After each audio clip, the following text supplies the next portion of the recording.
কলকাতা লোকেশনে থাকতে যখন চাকদার বাড়িতে আসতাম তখন বাড়ির রাস্তাকে ব্লক করে রাখতো বেশ কয়েকটা গাড়ি। ওরা ক্রিমিনালরা ইউজ করে সেই গাড়ি দিয়ে, যাতে বাড়িতে ঢুকতে না পারি, মানে প্রবলেম হয়, এগুলো করতো।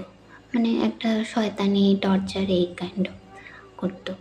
তো সেই গাড়িগুলো নিয়ে একটু ডাউট আছে যে কার গাড়ি, মানে কার টাকার গাড়ি, সেই ব্যাপারগুলো ডাউট আছে। এই ব্যাপারে আমরা কিছু জানি না, জাস্ট ইনফরমেশান রাখছি যাতে এই ব্যাপারগুলো দেখা হয়। এগুলো খুব ইম্পর্ট্যান্ট, কিন্তু আমাদের কোনো কিছু মানে কোনো দিনই কোনো কিছু বলেও না।